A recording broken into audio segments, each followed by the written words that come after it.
Hello everyone. Today we are going to discuss the topic dog bite in detail. और like dog bite में first aid में हमें क्या management provide करना है किसी विक्टिम को जिसको कुत्ते ने काटा है, या हम जो हॉस्पिटल में या इमरजेंसी डिपार्टमेंट में जो उसको ट्रीटमेंट प्रोवाइड करते हैं, लाइक विक्टिम को जो ट्रीटमेंट प्रोवाइड करते हैं उसके बारे में हम डिस्कस करेंगे। अदर देन कुछ basic measures like immediately after the dog bite हमें क्या स्टेप लेना चाहिए या क्या मेजर्स लेना चाहिए so that chances of getting more infected या chances of getting serious illness can be reduced. So we are going to discuss dog bite in detail in this series of lecture. So animal bites can cause rabies. ये सबको पता है, like आप medical career में अगर हो आपको इतना पता है कि एक कुत्ता काटेगा या कोई ऐसा जानवर like something similar to dog अगर वो आपको काट रहा है या किसी को काट रहा है इंडिविजुअल को, तो अगर एनिमल किसी को बाइट कर रहा है तो इट विल कॉज या it will develop a disease which is called as rabies. So when there is a case of a dog bite in your department, या आप कैजुअलिटी में हो या इमरजेंसी में हो या कहीं पे अगर आप प्रैक्टिस करो, आपके पास कोई ऐसा विक्टिम आ रहा है जिसको किसी डॉग ने बाइट किया है और आपको एक छोटी सी इंजरी दिख रही है या बड़ी इंजरी दिख रही है, तो उस इंजरी का क्लासिफिकेशन WHO ने कुछ इस प्रकार दिया. लाइक WHO ने कुछ क्लासिफिकेशन दिया है कि अगर छोटा मोटा बाइट है तो उसको किस ग्रेड में क्लासीफाई करेंगे. अगर कोई बड़ा इंजरी है, बड़ा विक्टिम मतलब बड़ा किसी खूंखार कुत्ते ने अच्छे से काटा है या अच्छे से खाया किसी इंसान को, तो उस केस में हम उसको किस क्लासीफाई में करेंगे या किस कैटेगरी में क्लासीफाई करेंगे. So let us discuss WHO guidelines for the classification of the dog bite and their category. So WHO का कैटेगरी 1 है. कैटेगरी 1 लाइक WHO ने 3 कैटेगरी में डिवाइड किया basically, category 1, category 2 and category 3. So category 1 में क्या होता है, if there is touching of feeding animals, licks of intact skin, then that will require post exposure prophylaxis treatment includes none. So basically अगर किसी dog ने मतलब किसी एक इंडिविजुअल को या किसी एक इंसान को, like if I am a dog lover, बहुत डॉग लवर्स होते हैं जो डॉग के साथ लाइक खाते हैं, सोते हैं, खेलते रहते हैं दिन भर. अगर किसी कुत्ते ने जो वैक्सीनेटेड नहीं है, अगर उसने किसी ऐसे बॉडी के पार्ट्स को लिक करता है या किसी भी लाइक आपके बॉडी पार्ट को टच कर रहा है, तो उस केस में क्या है कि there is chances of infection is like minimal. तो उस केस में ऐसा पोस्ट एक्सपोजर प्रोफाइलैक्सिस ट्रीटमेंट में हम कुछ भी नहीं करते हैं. लाइक बेसिकली अगर आपको लगता है कि हल्का फुल्का लाइक स्क्रैच है, तो वहाँ पे आप बेसिक क्या कहते हैं फर्स्ट एड में आप यही है कि डिटॉल वाटर से आप उसको क्लीन कर दो. अगर वहाँ पे कोई भी एक्टिव ब्लीडिंग नहीं हो रहा है कोई भी साइड पे, तो आप उसको कैटेगरी 1 में क्लासीफाई कर सकते हो. सो कैटेगरी 1 में basically it includes touching of feeling animals and licks of intact skin, and in that post exposure prophylaxis treatment includes none. So उसमें हम प्रिवेंटिव फॉर्म में या लाइक प्रिवेंटिव एस्पेक्ट में हम कोई भी ट्रीटमेंट उसको प्रोवाइड नहीं करना है. So basically try to clean the like the area which is licked. In case of you are feeling any, अगर आपको कोई डर है कि कोई एक जंगली कुत्ता था, कोई बाहर आप जा रहे थे तो किसी कुत्ते ने आप पे जस्ट ऐसे आके कहते हैं जीभ वगैरह लगा दिया है, तो उस केस में भी like you can just clean the affected area. वहाँ पे बहुत ज़्यादा घबराने की बात नहीं है, वहाँ पे ट्रीटमेंट या वहाँ पे इंजेक्शन लेने की ज़रूरत नहीं है. सो उसके बाद आता है कैटेगरी 2. तो WHO ने जो कैटेगरी 2 क्लासीफाई किया है उसमें basically it includes minor scratches और abrasions without bleeding. So basically category 2 में अगर आपको किसी डॉग ने बाइट किया या किसी एक पेशेंट आ रहा है जिसने कंप्लेंट किया है कि वहाँ पे उसको डॉग ने बाइट किया है, तो उस केस में अगर छोटे मोटे एब्रेशंस हैं जहाँ पे बहुत ज़्यादा ब्लीडिंग नहीं है, बेसिक स्क्रैचेस हैं, तो you can classify that things in category 2. and post exposure measures include immediate vaccination and local treatment of the wound. So basic scratches वगैरह है या कोई लाइक छोटा मोटा अगर आपको लगता है कि यहाँ पे इन्फेक्टेड पार्ट है या जहाँ पे chances of getting infection can be more, तो उस केस में आपको बेसिक क्या कहते हैं इमीडिएट वैक्सीनेशन कराना है. आप अगर कहते हैं घर पे हो, अगर आपका कोई कहते हैं एक पेट डॉग है जो वैक्सीनेटेड नहीं है, अगर आपको गलती से उसने क्या कहते हैं कुछ पंजा वगैरह मार दिया और आपको स्क्रैचेस डेवलप हो गए या कुछ वुंड्स वगैरह डेवलप हो गया और वहाँ पे उसने लिक वगैरह किया है, तो उस केस में डैट WHO ने उसको जो क्लासीफाई किया है वो ग्रेड 2 या कैटेगरी 2 में क्लासीफाई किया है. सो उस केस में इमीडिएट वैक्सीनेशन की ज़रूरत होती है और फर्स्ट एड में आप जो भी वुंड एरिया है या अफेक्टेड एरिया है उसको क्लीन करो सोप वाटर से, और आगे हम उसको डिस्कस करेंगे बेसिकली क्या उसको मैनेजमेंट करते हैं, कैसे ट्रीटमेंट प्रोवाइड करते हैं या कैसे उसका केयर करते हैं. So all those thing will be discuss later on, but the main thing is the classification includes minor abrasions and scratches without bleeding minimal bleeding. Then comes the category 3. So in category 3 it includes single or multiple transdermal bites or scratches, licks on broken skin and contamination of mucous membranes with saliva from licks. तो basically category 3 में जो है, अगर कोई dog है जो बहुत ज़्यादा एग्रेसिव या वायलेंट हो गया था, जिसको आपने तंग किया हो, जिसको आपने उंगली किया हो, अगर वो आपको मल्टीपल साइड्स पे लाइक बाइट करता है या स्क्रैच करता है या आप पे अटैक करता है या आप पे प्रहार करता है या बहुत लाइक 2 से 3 जगहों पे अगर अफेक्ट किया है, 2 से 3 जगहों पे उसने पंजे मारे या 2 से 3 जगह पे उसने बाइट किया है, या बेसिकली अगर बहुत सीरियस इंजरी भी उसने कर दिया है, तो that is all including category 3 of WHO classification. So it include single और मल्टीपल ट्रांसडर्मल बाइट्स और scratches and licks on broken skin. अगर उसने कहते हैं गलती से कोई भी स्किन पे ऐसे पार्ट पे उसने लिक वगैरह किया या मतलब काटने के साथ साथ उसने काफ़ी देर तक होल्ड कर रखा था उस एरिया को, उस लाइक उस पार्ट को बॉडी के, so that will be also included in category 3. Then the other one, the third one is that contamination of mucous membranes with saliva from legs. So basically वही है कि अगर बहुत देर तक उसने होल्ड करके रखा है उस पार्ट को बॉडी के, लाइक आपके पैर पे अगर उसने अटैक किया और आपके पैरों को उसने पकड़ लिया और बढ़िया से एकदम दबा के रखा है काफ़ी देर तक, 1 से 2 मिनट तक, जब तक आप उसको छुड़ा नहीं रहे हो, तो उस केस में क्या है, ये सारे के सारे जो भी लाइक आते हैं डॉग बाइट के इंसिडेंट, डॉग बाइट के cases, this all are included in category. तो basically category 1 includes normal licking where there is no scratches, there is no any bite, and category 2 includes minor scratches and abrasions, and category 3 includes the dog victims या जो भी dog bite के victims होते हैं, जो patient होते हैं जहाँ पे मल्टीपल साइड पे इंजरी या मल्टीपल साइड पे स्क्रैचेस या बाइट्स होते हैं और जहाँ पे उसने काफ़ी देर तक आपके पार्ट को, अफेक्टेड पार्ट को होल्ड कर रखा था अपने जबड़ों से या काफ़ी हैवी अटैक कर रखा था. तो this all comes in category 3.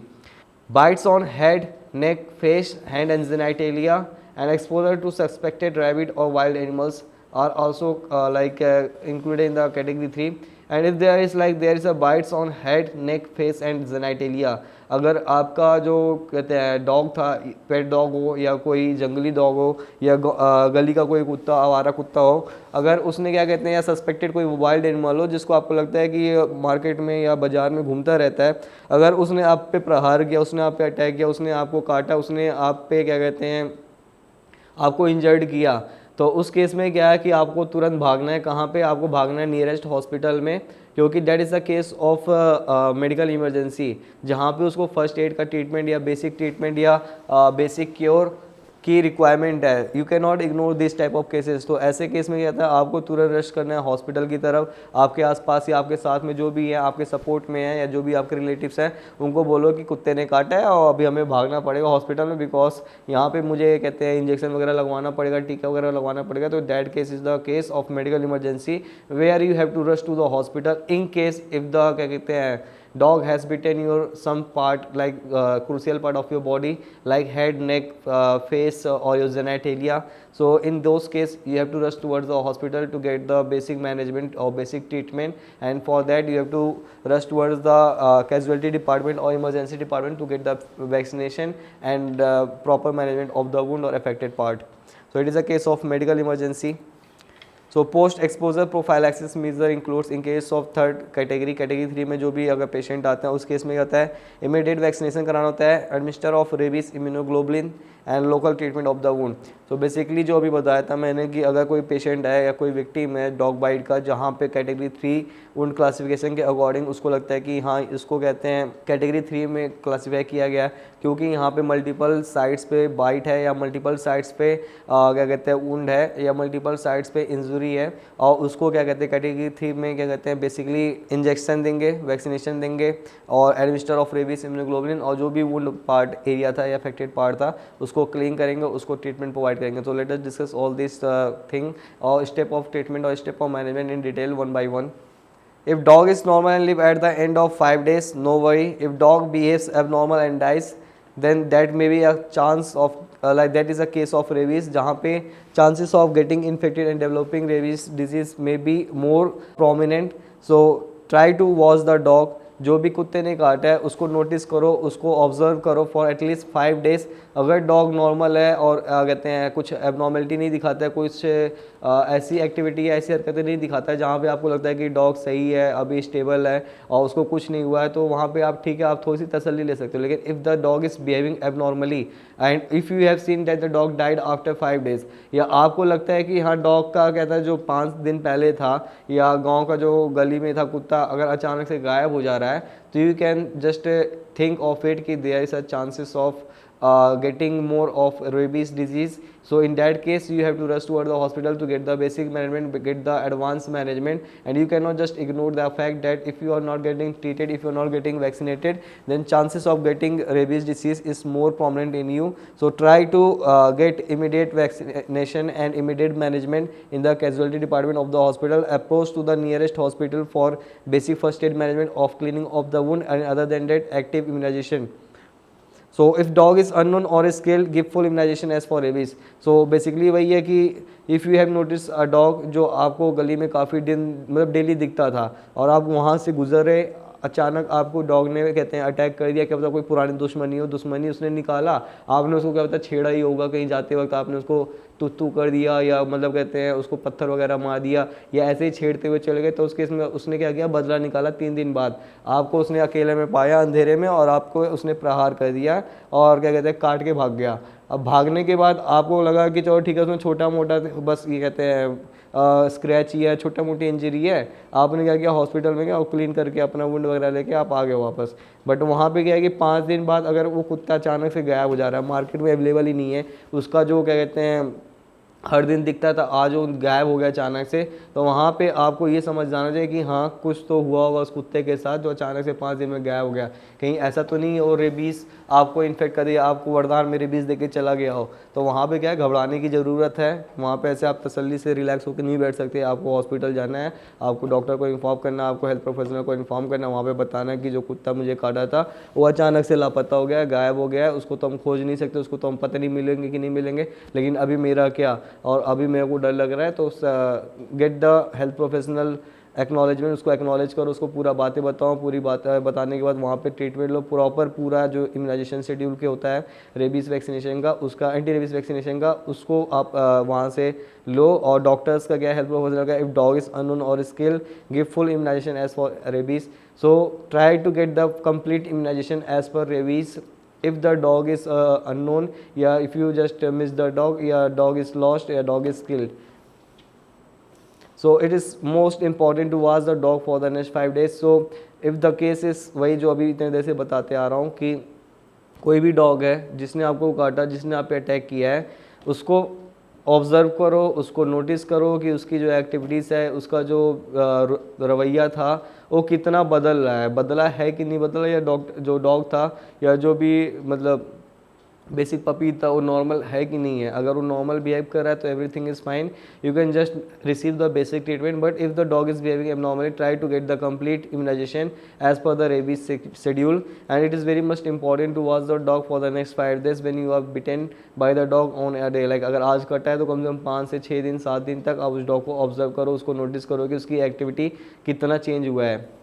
Let us discuss local treatment, like what is the local treatment, what is the first aid treatment which you are going to give to the victim or to the patient in case of any emergency। अगर patient आपके पास आ रहा है या approach कर रहा है casualty में आपको, in case of with a case of dog bite या with a complaint of dog bite, so local treatment include wash the wound thoroughly and repeatedly with soap and water for 15 minutes, wash the area well even after days of bite, and as the virus has lipid coat and soap destroys 80 to 90% of virus load, then under local anesthesia clean with 70% alcohol or povidone iodine after trying because it is virucidal agents।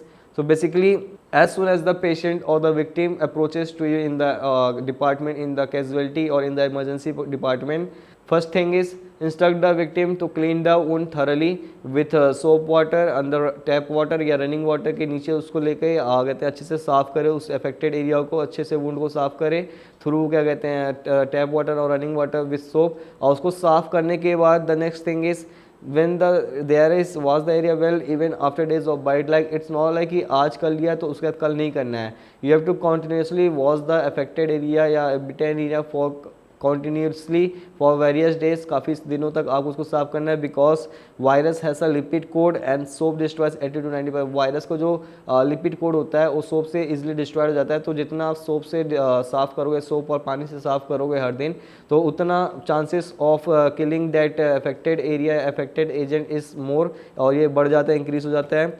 So other than that, try to inject local anaesthesia and clean with 70% alcohol और povidone iodine after drying।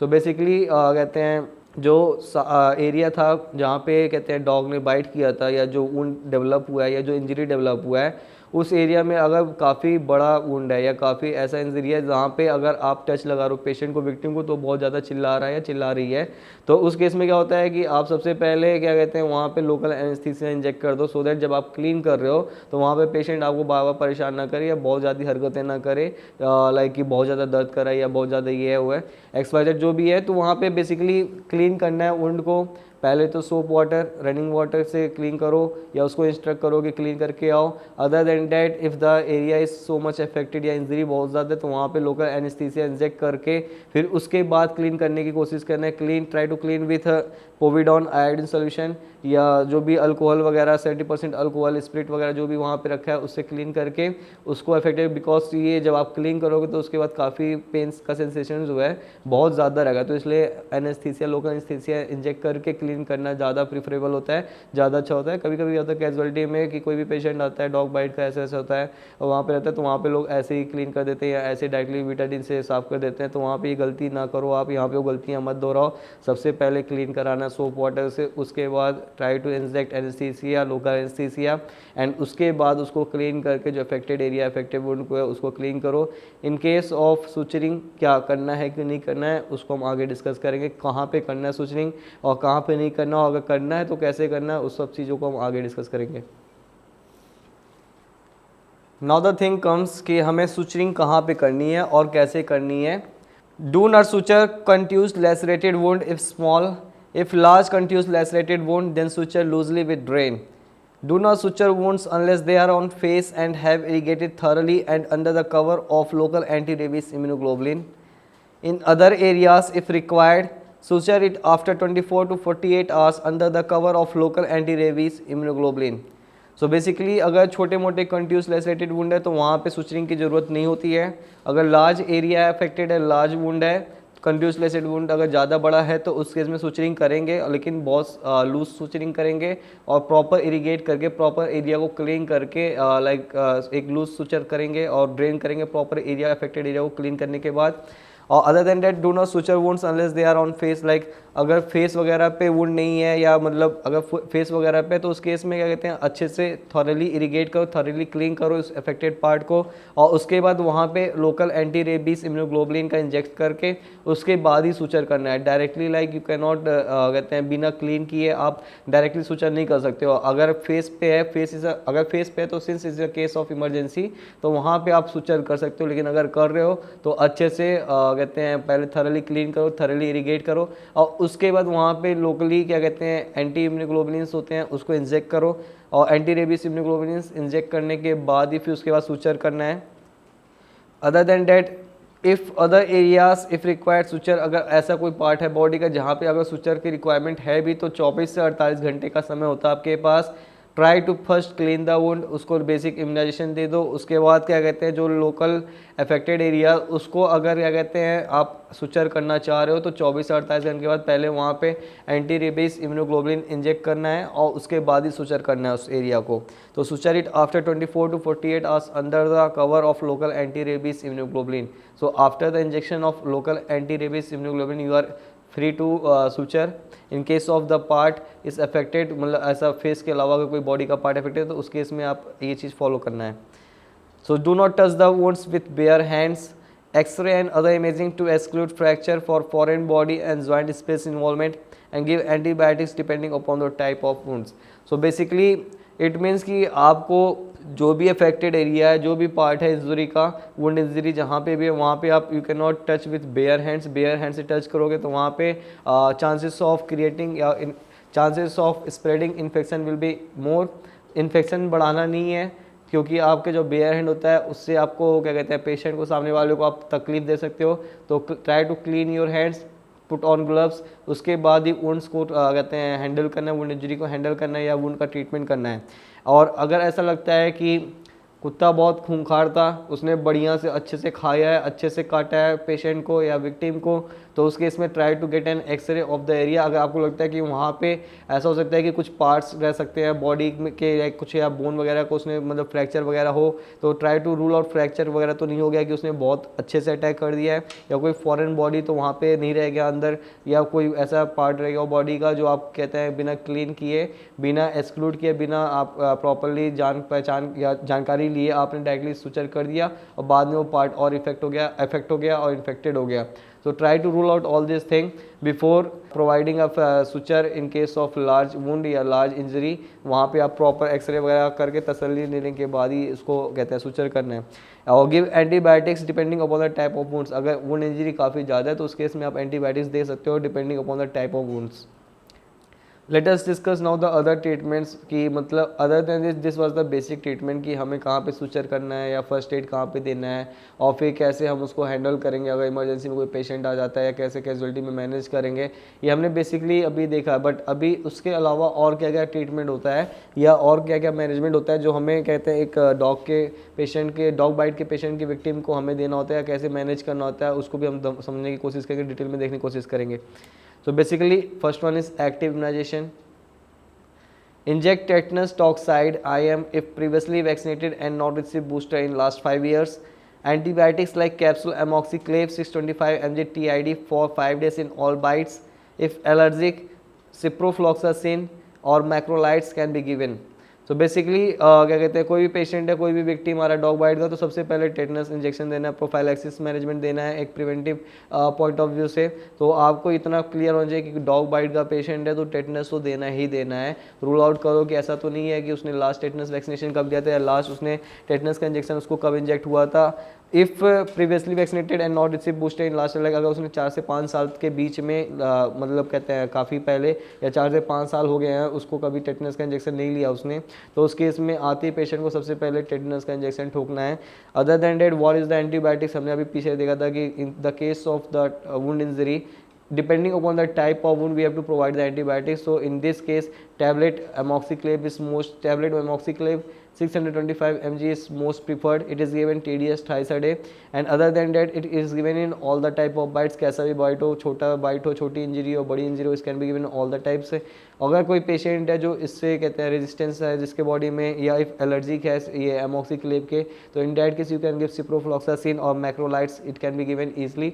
सो basically जो choice of antibiotic case of dog bite is most preferably is amoxiclav 625 mg and if the patient is allergic to amoxiclav tablet ciprofloxacin or macrolides can be given. So basically types of anti rabies vaccine includes उनका एक dose schedule होता है जो civil hospital में most preferably जो मैं देता था वहाँ पे, क्योंकि मुझे उस टाइम पे शायद एक ही वैक्सीन का नाम याद था, that was anti rabies vaccine और ARV। We use to suggest injection TT IM and other than that जो भी कहते हैं उसको वैक्सीनेशन मिल जाता है basically ARV anti rabies vaccine हम लोग सजेस्ट करते थे। तो उसका जो शेड्यूल होता है 0, 3, 7, 14 एंड 28th डे। तो basically 0th day is like आज के दिन जब जिस दिन उसको कुत्ते ने काटा उस दिन उसको वैक्सीन मिलेगा। Then the second dose given is on 3rd day, then the third dose is given on 7th day, fourth dose is given on 21st day and the last dose is given on 28th day.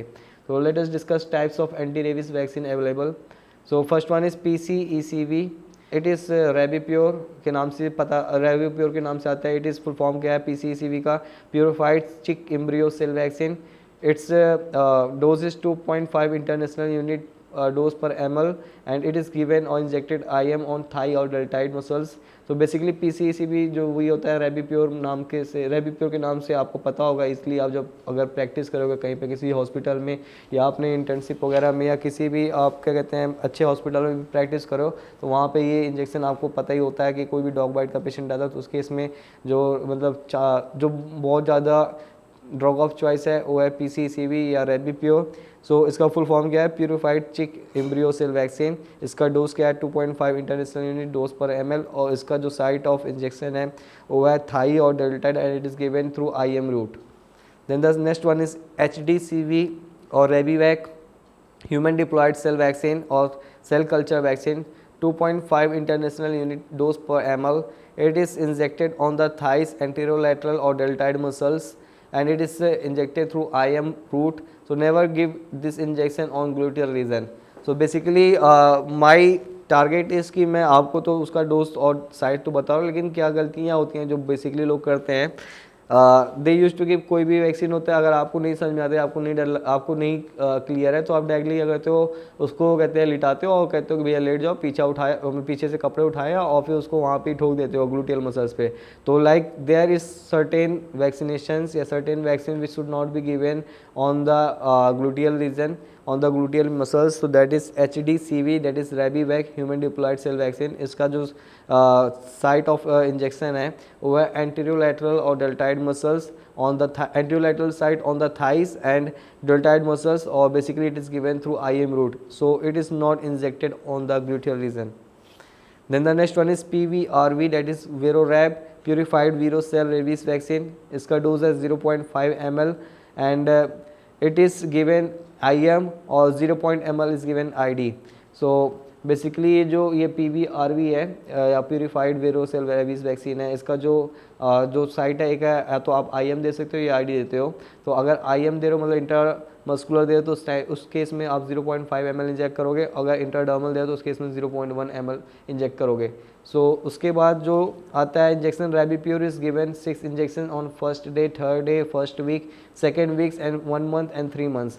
So cell culture vaccine होता है ये, इसका जो day होता है 0, 3, 7, 14, 28 day, जो मैंने अभी बताया था कि ये जो डोज का शेड्यूल होता है, या अगर आपको कोई डाउट होता है कि डोज का शेड्यूल क्या है, तो बेसिकली जब आप वैक्सीन का रैपर खोलोगे तो उसमें उसका एक स्लिप पीछे रखा रहता है या वहाँ पे देते हैं आपको, कहते हैं कि उसमें डोज शेड्यूल मेंशन रहता है. तो वहाँ पे आप आज का दिन, जिस दिन पहले दिन उसको इंजेक्ट करते हो उस दिन तो टिक कर दो, वहाँ पे उसका डेट लिख दो. अदर देन दैट उस पेशेंट या विक्टिम को आप इन्फॉर्म कर दो कि देखो तुम्हारा जो शेड्यूल है, जिस दिन तुम्हें वैक्सीनेशन लेना है ये दिन है, उस दिन तुम आके हॉस्पिटल में दोबारा इसका वैक्सीनेशन या दोबारा इसका जो भी डोज है, दूसरा डोज है, तीसरा डोज है, उसको रिसीव करना है वहाँ पे. ये नहीं है कि आज एक डोज दिया और फिर उसके बाद आपने घर पे जाकर चिल एंजॉय कर रहे हो, वहाँ पे आपको वो कहते हैं लापरवाही नहीं बरतनी है. जो डोज का शेड्यूल है उसको पूरा करना है और समय से आके अपना ये रूटीन से पूरा ये सारे शेड्यूल और सारे वैक्सीनेशन कंप्लीट लेने हैं. और inject ARV 5 ml subcutaneously daily for 14 days or 21 days if infection is severe. It is injected at different sites over the abdomen. So basically जो पहले ARV 5 ml सबक्यूटेशनली दिया जाता था, it is given for 14 days. And अगर बहुत ज़्यादा infection है तो it is given 21 days if infection is severe, and it is injected at different sites of the abdomen. If the dog is domestic and immunized against rabies, then wait and watch for 5 days. If you have a pet dog जो क्या कहते हैं rabies के लिए already vaccinated है, उसने complete schedule dose ले रखा है, जो डॉग पूरा कंप्लीटली वैक्सीनेटेड है, सो उस केस में try to watch the dog for the next 5 days whether he is okay और not after the bite. So if the dog is domestic and immunized against rabies then wait and watch for the 5 days. अगर छोटे मोटे अगर wound है या उसका, तो उसको क्लीन करके आप टेटनस का वैक्सीनेशन और बेसिक फर्स्ट डोज और सेकेंड डोज तो ले ही सकते हो इस केस में भी. So if immunization status of the dog is not known, start immunization immediately, and if dog is well after 5 days, stop it. That is 2 doses Rabipur or 5 doses ARV should be at least administered. Don't take risk as rabies has no cure. So basically यहाँ पे क्या है कि अगर आप government hospital में जा रहे हो ये डॉग के लिए, डॉग बाइट के लिए आप वैक्सीनेशन लेने, तो वहाँ पे क्या है कि वहाँ पे तो फ्री है या 100-200 का चार्ज होता है, तो वहाँ पे आप उसको इंजेक्ट कराओ. बट अगर आप प्राइवेट हॉस्पिटल में जा रहे हो या हायर सेटिंग में जा रहे हो, तो उस केस में क्या होता है, इसका जो डोज का जो मतलब जो इंजेक्शन इंजेक्ट करते हैं उसका चार्जेस काफ़ी हाई लेते हैं, काफ़ी ज़्यादा रहता है. तो उस केस में भी क्या रहता है, 1-2 के इंजेक्शन लेने के बाद बहुत लोग उसको अवॉइड करने लगते हैं. तो अगर आपका पता है कि जो डॉग है वो वैक्सीनेटेड है ऑलरेडी, तो उस केस में अगर आपने 2 डोज ले लिया है या first and second dose receive कर लिया है, और अगर आपने कहते हैं ARV वैक्सीन लिया है और उसके 5 डोज मतलब 5 days तक आपने उसका ले लिया है, तो उस केस में आप स्टॉप कर सकते हो, वहाँ पे आप रुक सकते हो. बट अगर डॉग वैक्सीनेटेड नहीं है और उसका स्टेटस अननोन है, तो उस केस में आपको complete vaccination according to the schedule receive करना है, अकॉर्डिंग टू द जो भी कहते हैं चार्ट है उसके हिसाब से आपको सारा डोज कंप्लीट करना है, सारा डोज रिसीव करना है from the hospital setting. So don't take risk at all. किसी भी प्रकार का कोई रिस्क नहीं लेना, छोटा डॉग हो या बड़ा डॉग हो या मतलब खूंखार डॉग हो या एकदम फुदुक्कू सा छोटू सा डॉग हो, कैसा भी अगर है, इंजरी है, बाइट है, तो वहाँ पे शेड्यूल के हिसाब से वैक्सीनेशन लेना है। वहाँ पे आप इंतज़ार नहीं कर सकते हो, वहाँ पे आप रिस्क नहीं ले सकते हो। अगर गलती से भी रेबीज़ हो गया तो वहाँ पे तो आप झेल जाओगे, because rabies has no cure. Rabies का इलाज इज़ ऑलमोस्ट लाइक, मुझे तो नहीं पता रेबीज़ का क्या इलाज होगा, but the thing is don't try to risk yourself if you are infected by any of the injury from the dog, domestic हो या जंगली हो, गली का हो या मोहल्ले का हो। आपको अपना वैक्सीनेशन जो शेड्यूल है, शेड्यूल के अकॉर्डिंग उसको प्रॉपरली रिसीव करना, वहाँ पे रिस्क नहीं लेना है, because rabies has no cure. How to administer vaccine.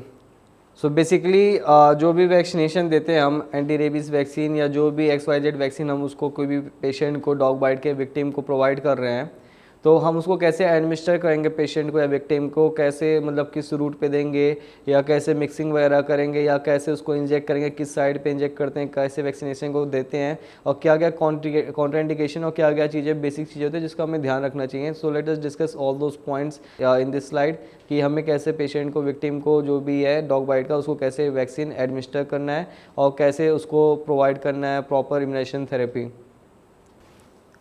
So basically जो वैक्सीन होता है ये मल्टी डोज वायल होता है। It is a multi dose vial, it can be given IM और ID। Mix the dry vaccine with 0.5 ml of 0.9% NaCl diluent available with vaccine and use it immediately। 0.5 ml is given IM on deltoid muscles। So basically जो क्या कहते हैं ये vaccine होता है, ये multi dose vial होता है। लाइक एक वायल में आप मल्टीपल लोगों को, 1 से 2 लोगों को आप इंजेक्ट कर सकते हो उसको। तो it can be given IM और ID। बेसिकली जो route of injection of this vaccine is either intramuscular और इंट्राडर्मल। सो इंट्रामस्कुलर के केस में या कहते हैं it is given on the deltoid muscle where 0.5 ml is given IM on the deltoid। और उसको प्रिपेयर करने के लिए, लाइक इंजेक्शन को प्रिपेयर करने के लिए, mix dry vaccine with 0.5 ml of 0.9% NaCl which is available as diluent. और उसको मिक्स करने के बाद आप कहते हैं 0.5 ml सिरिंज में लेके आपको पेशेंट को IM ठोकना है डेल्टाइड मसल पे। So in that case use it immediately. ऐसा नहीं है कि आपने कहते हैं बना के रखा और फिर उसको काफ़ी देर तक ऐसे रखा नहीं दिया और फिर उसका इंजेक्ट करो, तो don't do that mistake. Inject it immediately. और क्या कहते हैं जो दूसरा बचा हुआ है अगर डोज है, अगर कोई पेशेंट दूसरा विक्टिम आता है, कभी कभी होता है कुत्ते जो होते हैं वो बावले हो जाते हैं, पागल से हो जाते हैं, तो आपको back to back multiple customers देंगे, मल्टीपल विक्टिम्स देंगे। लाइक एक पेशेंट जो रिसीव करके गया, विक्टिम जो रिसीव करके गया वैक्सीन, उसके 5 मिनट बाद या 10 मिनट बाद फिर कोई दूसरा विक्टिम आ रहा है, तो उस केस में अगर आपको लग रहा है कि पेशेंट का जो आज तादाद है काफ़ी ज़्यादा है, और या आपके पास हर आधे घंटे पे 10 मिनट पे एक डॉग बाइट का पेशेंट आ रहा है, तो उस केस में आप एक बार प्रिपरेशन तैयार करके रखो, मल्टीडोज वायर को मिक्स करके रखो, और मल्टीपल पेशेंट को उसको आप इंजेक्ट कर सकते हो, IM दे सकते हो डेल्टाइड मसल पे 0.5 ml उसको आप इंजेक्ट करना है। So use it immediately.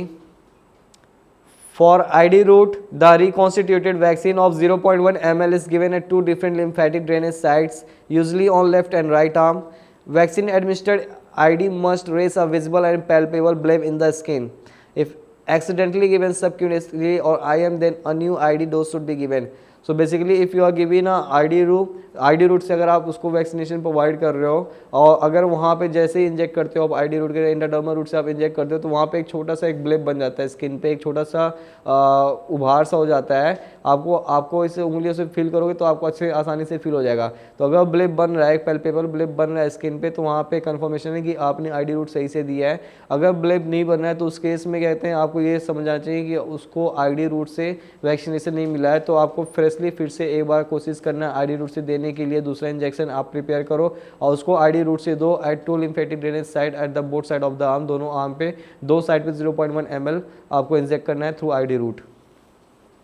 Late us discuss some important points. So the left thing, जो लेफ्ट डोज बताया था मैंने, it can be used as the reminder for another patient provided the vial stored in refrigerator and total contents is used between 6 hours। Alcohol and other disinfectant agents should be allowed to evaporate from skin before vaccine injection. If the patient is on chloroquine, give vaccine through IM route only. So basically जो reminder था vaccine का, जो बचा हुआ कहते हैं माल था या जो बचा हुआ क्वांटिटी आपके पास था, तो मैंने जैसे बताया था कि कोई और दूसरा पेशेंट आ रहा है तो आप उसको इंजेक्ट कर सकते हो, उसको आप दे सकते हो, उसको आप फेंको मत, आप उसको फ्रिज में रख दो। कम से कम 6 घंटे आपके पास टाइम होता है कि 6 घंटे के अंदर कोई आपके पास कोई रिपीट पेशेंट आ रहा है, कोई दूसरा व्यक्ति आ रहा है डॉग बाइट का, तो आप उसको इंजेक्ट कर दो। अदर देन डैट जो भी आपने क्या कहते हैं सरफेस क्लीनिंग के लिए या जहाँ पे आप इंजेक्शन जिस रूट पे आप या जिस साइड पे आप उसको इंजेक्ट करने जा रहे हो, अगर आपने वहाँ पे उसको क्लीन किया अल्कोहल वगैरह, तो पहले जो डिसइंफेक्टेंट यूज़ कर रखा है उसको पहले बस इवापोरेट हो जाए तो उसको सूख जाने दो, उसके बाद ही इंजेक्शन मतलब उसको उसको इंजेक्ट करना है। ये नहीं कि आपने डायरेक्ट क्लीन किया अल्कोहल या कोई भी डिसइंफेक्टेड सोल्यूशन से और फिर उस पर ही तुरंत आपने इंजेक्शन ठोक दिया। तो इस चीज़ का विशेष ध्यान देना है कि जब तक वो चीज़ें सूख नहीं जाती हैं, जब तक वो चीज़ें इवेपोरेट नहीं हो जाती, तब तक आप इंजेक्शन आपको एडमिनिस्टर नहीं करना है आईडी रूट से। और आप कोई भी साइड पे भी अगर दे रहे हो इंजेक्शन या वैक्सीनेशन प्रोवाइड करो, तो पहले जो भी अल्कोहल वगैरह से आपने डिसइंफेक्टेंट यूज़ कर रखा था उसको इवेपोरेट होने के लिए आप इंतजार करो, फिर उसके बाद ही आप इंजेक्ट करो। और if the patient is on chloroquine, अगर कोई पेशेंट है जो एंटी मलेरियल ड्रग्स वगैरह पे है या कोई ऐसे मेडिसिन ले रहा है जिसमें क्लोरोक्विन है, तो उस केस में क्या कहते हैं उस पेशेंट को हमेशा IM रूट से ही इंजेक्ट करना है। तो पेशेंट की हिस्ट्री एक बार ले लो कि अगर आपको लगता है कि उसको डॉग बाइट के पहले कोई उसने कहते हैं मलेरिया वगैरह से उसको कहते हैं परेशानी है या उसको मलेरिया हो रखा है, या कोई ऐसा पेशेंट है जो क्लोरोक्विन जिसको कहते हैं क्लोरोक्विन से एलर्जी वगैरह है, तो उस केस में अगर उसकी कोई ऐसी हिस्ट्री है तो आप पेशेंट से पहले पूछ लो कि भैया ऐसा तो नहीं है कि आप इसके अलावा कोई और मेडिसिन ले रहे हो या अभी कौन से आपकी मेडिसिन चल रही है, या ऐसा तो नहीं आपको मलेरिया वगैरह रिसेंटली हुआ था जो आपने अभी मेडिसिन है। तो अगर ऐसा कोई पेशेंट है जहाँ पे सस्पेक्टेड लग रहा है कि वो क्लोरोक्विन वगैरह ले रहा है या उसके ट्रीटमेंट पे है एंटी मलेरिया ड्रग्स पे, तो उस केस में आप उस पेशेंट को आप सीधा IM ठोकना है, IM रूट से ही देना है इंजेक्शन। ऐसा नहीं है कि आप उसको ID दो या IV दो, IV तो देना ही नहीं है, IM और ID की बात ही चल रही है। Then the other one is passive immunization. So let us discuss what is passive immunization और क्या इंजेक्ट करते हैं हम पेशेंट को या विक्टिम को पैसिव इम्यूनाइजेशन में। So if multiple and deep bites are present, if bites is present on face and neck, then additional passive immunization should be given with hyperimmune serum, that is TIG। So basically अगर आपके पास कोई patient या कोई victim है जो क्या कहते हैं जिसको मल्टीपल या डीप बाइट्स है, जो हमने पहले बताया था कि उसको कहता है अगर मल्टीपल बाइट्स हो या डीप बाइट हो या मेजर इंजरी हो या बहुत ज़्यादा कुत्ता बौला था, पागल सा था, जो उसने मतलब बढ़िया से अच्छे से काटा है, अच्छे से खाया है उस बॉडी को, या अच्छे से मतलब उसने हमला किया है, अटैक किया उस पेशेंट को, तो अगर ऐसा कोई पेशेंट ऐसा कोई विक्टिम आ रहा है तो उस केस में, या कोई ऐसा बाइट है जो फेस या नेक पर है, तो उस केस में जो एडिशनल पैसिव इम्यूनाइजेशन दिया जाता है that is given in the form of hyper immune serum, that is total immunoglobulin या TIG। Inject serum TIG बेरीरेफ 300 international unit in 1 ml ampule through IM route and it is injected away from the site of injection of ARV or Revipure।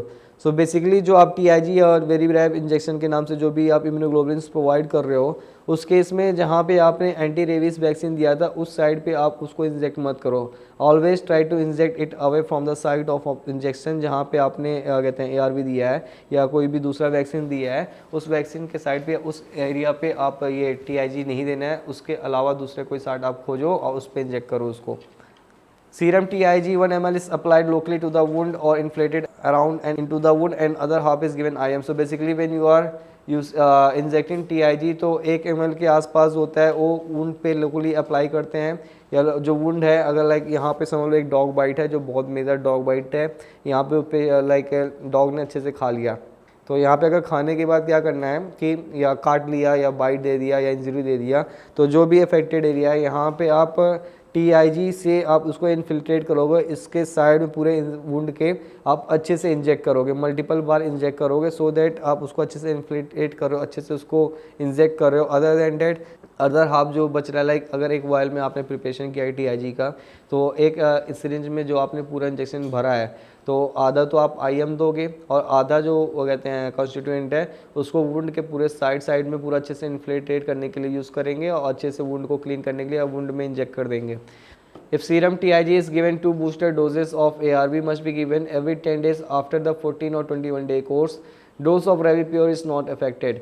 So basically अगर आप क्या कहते हैं कोई patient है, victim है, जिसको आपने सीरम TIG दिया है, सीरम TIG देने के बाद अगर कहते हैं ARV उसको आप इंजेक्ट कर रहे हो या ARV का वैक्सीनेशन दे रहे हो, तो ARV के केस में 2 बूस्टर डोज देते हैं। एक तो 10 दिन बाद में, लाइक जब 14th डे पे उसने अपना डोज रिसीव किया और 21th डे पे उसने जो अपना डोज रिसीव किया है, उसके 10-10 दिन पे एक बूस्टर डोज देना आपको ARV का। और अगर आप उसको रेबीप्योर इंजेक्शन किया हो तो उस केस में बूस्टर डोज की ज़रूरत नहीं पड़ती। तो रेबीप्योर इज़ मोर सजेस्टेड या मोर ऑफनली used as a common drug of choice. तो अगर रेबीप्योर दिया है तो उस केस में आपको बूस्टर डोज की ज़रूरत नहीं है। और अगर आपने किसी पेशेंट या विक्टिम को TIG दिया और वैक्सीनेशन में आपने उसको ARV दिया है तो ARV के केस में 14th और 21 डेज के बाद, मतलब 14th के 10वें दिन, दैट इज़ 24th डे पे आप एक कहते हैं बूस्टर डोज दोगे ARV का, और 21 के 10वें दिन, लाइक जो 21 डोज उसको मिला था उसके 10 दिन बाद आप दूसरा बूस्टर डोज दोगे ARV का। Let us discuss some more important point. IG is never given IV. Administer only when it comes to room temperature. If calculated dose of immunoglobulin is insufficient to cover installation in all wound, then dilate it 2 to 3 folds with saline. So basically immunoglobulin होता है कभी भी IV root से नहीं देना है, किसी भी पेशेंट को एडमिनिस्टर नहीं करना है, गलती से भी नहीं करना है। और दूसरा बात होता है कि जो इम्यूनोग्लोबुलिन होता है उसको तभी पेशेंट को इंजेक्ट करना है, एडमिनिस्टर करना है जब क्या कहते हैं, जो आपने पेशेंट या जो भी कहते हैं आपने कहते हैं इम्यूनोग्लोबुलिन देना है, जब तक वो रूम टेम्परेचर पे नहीं आ जाता आप उसको इंजेक्ट मत करिए। अगर वो रेफ्रिजरेटेड है, काफ़ी ज़्यादा चिल्ड है या फ्रोजन है तो उस केस में उसको इंजेक्ट नहीं करना है। Wait till the immunoglobulins come to the room temperature. और अगर आप इम्यूनोग्लोबुलिन किसी पेशेंट को इन्फिल्ट्रेट करने के लिए यूज़ कर रहे हो या दे रहे हो पेशेंट को वुंड के साइड या वुंड के सराउंडिंग्स में इन्फिल्ट्रेट करने के लिए, आपको लगता है कि वुंड या जो इंजरी है वो काफ़ी ज़्यादा बड़ा है या जो साइट्स ऑफ इन्फेक्शन है काफ़ी बड़ा है, आप जो क्वांटिटी डाइल्यूशन प्रिपेयर किया है आपने जो मात्रा में है वो शायद कम पड़ सकता है। सो उस केस में कहते हैं आप उस इम्यूनोग्लोबुलिन को डाइल्यूट कर सकते हो 2 to 3 फोर्स विद सलाइन, और उसमें सलाइन मिक्स करके आप उसको कहते हैं डाइल्यूट करके फिर उसको आप यूज़ कर सकते हो for infiltration. Infected wound is not a contraindication for immunoglobulin filtration. If immunoglobulin is not available for immediate use, it can be given up to 7 days from first dose of vaccine dose. At earliest is the recommendation. Both vaccine and immunoglobulins are given at IM at different sites. Local reaction is present for both, that is vaccine and IG. It can be given to pregnant or lactating women. So basically this are the points कि जो भी कहते हैं infected wound है वहाँ पे ऐसा कोई मतलब कॉन्ट्राइंडिकेशन नहीं है कि यहाँ पे इम्यूनोग्लोबुलिन नहीं सकते हैं। कोई भी इन्फेक्टेड वुंड है वहाँ पे आप इम्यूनोग्लोबुलिन को इंजेक्ट कर सकते हो। अगर इम्यूनोग्लोबुलिन अवेलेबल नहीं है, समझ लो आपके पास कोई विक्टिम आया, आप कैजुअलिटी में बैठे हो, अब वहाँ पे कहते हैं कभी कभी होता है कि इम्यूनोग्लोबुलिन की अवेलेबिलिटी नहीं होती है, और चूँकि महंगा इंजेक्शन होता है, कहीं कहीं पे बहुत महंगे मिलते हैं। अगर आपके पास अवेलेबिलिटी नहीं है तो आप 7 दिन तक आप मतलब जो डॉग बाइट का जिस दिन इंसिडेंट हुआ था उससे लेकर 7 दिन तक आप कहते हैं कभी भी दे सकते हो इम्यूनोग्लोबुलिन्स। और जो first dose of vaccine dose था उससे 7 दिन के पहले, मतलब 7 दिन के अंदर ही देना है, ऐसा नहीं है कि 7 दिन के बाद आप दो। Try to administer the immunoglobulin if required at earliest as possible. Other than that both vaccine and immunoglobulins are given IM, दोनों IM देते हैं but at different sites. Never inject, never administer the vaccine if they are given IM at the same site. Try to administer the vaccine at different location. Never mix vaccine and immunoglobulins and never administer both vaccine and immunoglobulin at the same site IM when they are given at IM. And अगर एक जगह आप एक साथ दे रहे हो या mix करके दे रहे हो तो वहाँ पे लोकल रिएक्शन, जो भी अफेक्टेड एरिया है वहाँ पे लोकल रिएक्शन, या जहाँ पे भी आपने इंजेक्ट किया है, एडमिनिस्टर किया है इंजेक्शन, वहाँ पे कहते हैं कुछ रिएक्शन देखा जा सकता है। So try to avoid to administer the vaccine and immunoglobulin at the same site. और there is no contraindication for pregnant or lactating women. If a pregnant or lactating woman, like बहुत सारी लड़कियाँ होती हैं जो बहुत ज़्यादा like they are dog lovers. Pregnancy के केस में कभी कभी कुछ कुत्ते होते हैं बहुत लाइक आप बच्चों कुत्तों के साथ खेल रहे हो या आप उसके साथ लाड प्यार कर रहे हो, तो उस केस में क्या होता है कि कुछ कुत्ते होते हैं मजाक मजाक में आप पे पंजा मार देते हैं। तो ऐसा नहीं है कि जो प्रेग्नेंट या लैक्टेटिंग वुमेन है उनको इंजेक्शन नहीं देना है, they can also receive this. There is no contraindication for immunoglobulin and vaccine for pregnant lady और लैक्टेटिंग वुमेन.